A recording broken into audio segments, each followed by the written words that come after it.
And why not? So we had this conversation before. Like, why not put somebody, like one of those high profit ones, like Vala and Norbert? Why not just hire a manager to take over it and still reap the upside and cash flow, and then it doesn't take too much of your attention, and you can focus on it rather than selling it. Um, yeah, it's a way to do it. I think I go back to like I don't know folks that could do it better than I would do it. And I have Mm. a fundamental problem of not doing it the best way possible, Fair enough. right? And so I'd rather just sell it than like give it to someone else to like do something with it. Now, don't get me wrong. These are companies at like sub $2 million CEOs, Mm. very different skill set than hiring I'd say real CEO, right? Sure. Like Yeah. I can go like a real CEO, a company that has potential to be tens of millions of dollars.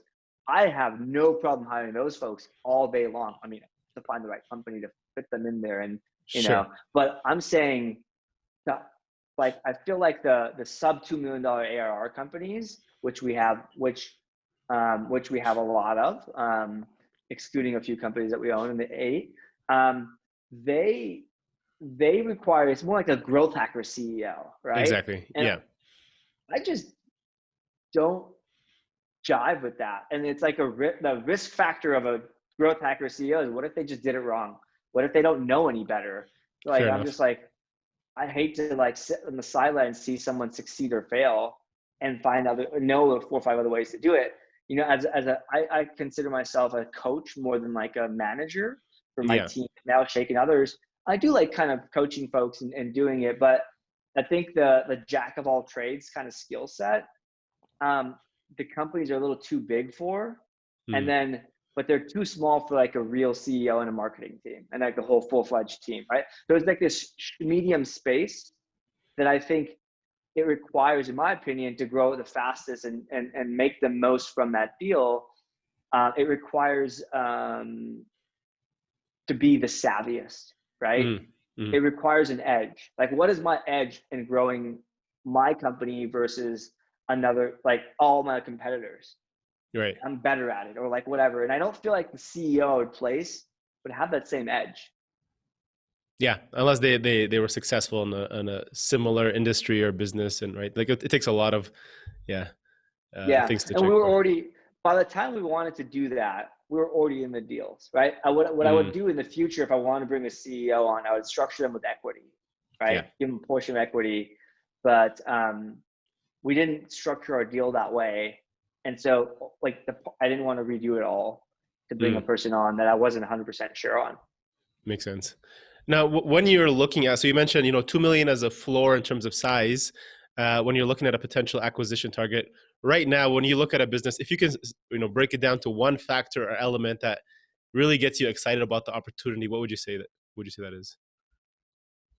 Is the business is the product, so I'm only doing The B2B product. SaaS, is the Yeah. product like actually it's just the product, elements of the product. It's not even one factor. It's like, what's the Okay. product, and is this a must have or a nice to have?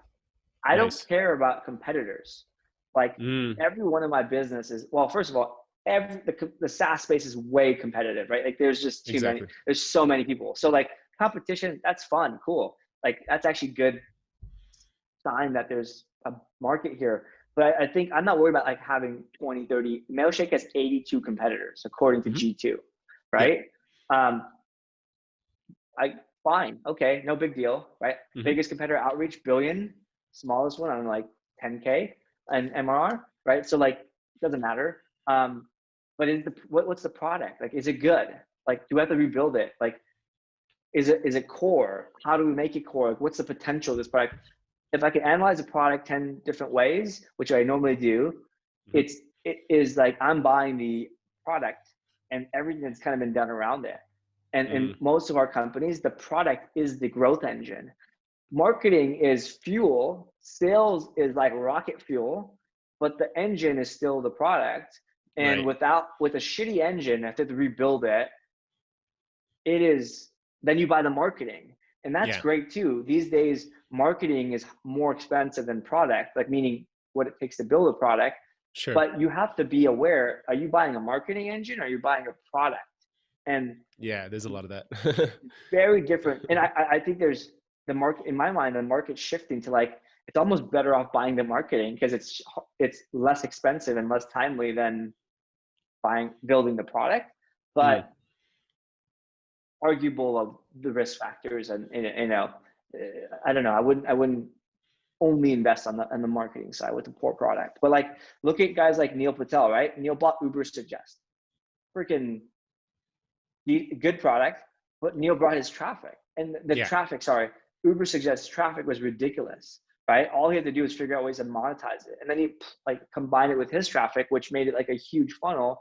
And I Mm, think he got to pretty good growth, like multi-million in growth, just like monetizing the traffic with the exactly. product, right? Mm, So those are gems. Those are hidden gems and also situational. But I'm looking for more of that than like mm, a company that is under marketed. And that was kind of our thesis in 2015 is like, we're good at marketing and operating efficiency.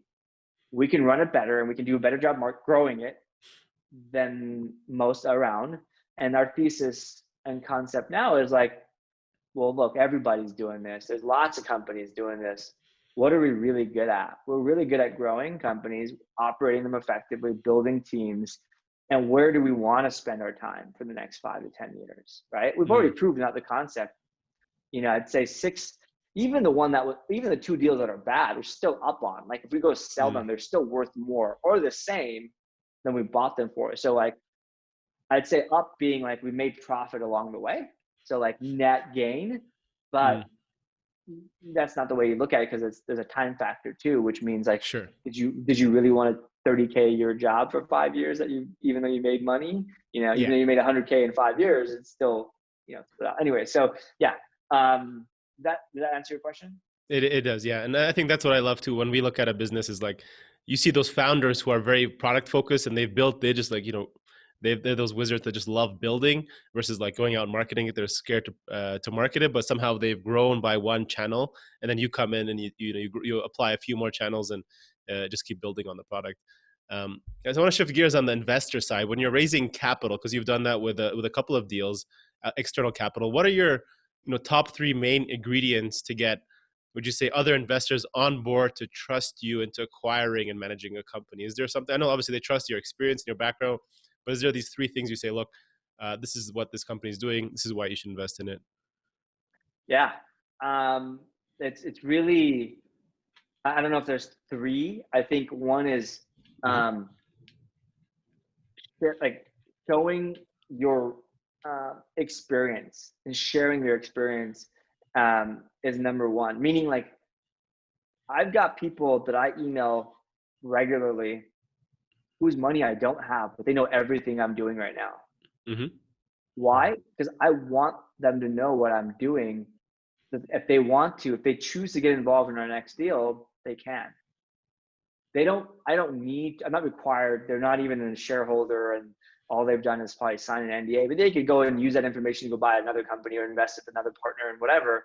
But like, Interesting. by the time I ask for money, they know who the hell I am, what I've done, what I'm doing today, the lessons I've learned yesterday, and like what I'm thinking about tomorrow, right? So I Smart. think I think there's that. That's number one, right? Like if you're gonna go get money, build a relationship before you ask for money, right? Show your Mm, success before you ask for money, right? Um, um, that's number one. I think number two is be very, very like provide clear updates. I've invested in probably, I don't know, 15 angel investments and like at various like C to Series A. mm-hmm. And I hear from nobody, and this is not just my common theme, this is a common theme for most investors. Unless you're on the board, you don't hear updates. I want to help these people because it's my money. I want to help them be successful. Yet nobody really, actually only one. I'm an equity holder of like a Uber for lawn care company. I can't Mm, say the name, but I'll mm, just say that. And they email me every week with updates about their company. And I'm like, I know what they're doing. When I have something valuable I can add, I will add it at that one point. Right? Otherwise, I just nice. shut up and listen, right? Um, Nice. but I know everything they're doing. And like, how much brain power does it for me to know what they're doing every day? It's reading an email, right? Sending their, they have a, a deck or whatever. Most of it's like an email. Here's what we, and then they're even smart. They have investor. This is an investor relations email, and they at the end, at the bottom of the email is like, here's how you can help. I'm like, even better. You're telling Love it. me you need help here. Great. I do the same thing for my investors. And we've been doing it from day one. And my partner is actually the one who like got me on this bandwagon. Our updates to our investors are like 10 pages every month. It takes me 2 days with my partner every month to write this update. But the thing that like, so we started doing this for the investor, but what the most value I got out of this was like, oh shit, this is what happened this month. Like when you're in the trees, right? It's hard to see like the whole forest and what's happening, and like, so you kind of get a vision for it. The other part of this is that like, you get an understanding of the full picture, that the paint, you are painting the picture, and then you can eventually step back and like, oh, that was a shitty month, or that was a really productive month, or like, wow, we got our ass handed to us. Yeah. The other part of this is when you look at your previous update and you're like, this is what I said I was going to do next month, and this is what I did. There's something different here. And so it's the do-say ratio that I've learned from like Heath and Shaw, like, I don't know, like 10, 15 years ago, of like, hey, here's just things you're going to say you're going to do. Here's what actually happened. Did you do that? Now, it's never 1-to-1, but if you're in the 70, 80% range, like Right. that's an amazing like place to be at. You know, sometimes you might, oh, I was going to do this, but like that was a bad idea, and here's why I didn't do it, right? And so, yeah, I think it's never going to be 1-to-1, but like the closer you can get the like do-say ratio to 1-to-1, it kind of matches. It helps you, like, not helps you, but it tells you like how you actually executing and what you're saying you're going to execute on. And I guarantee if you ever look at that in someone's life or business, it like the numbers, unless it's measured, it's under 50%. Probably.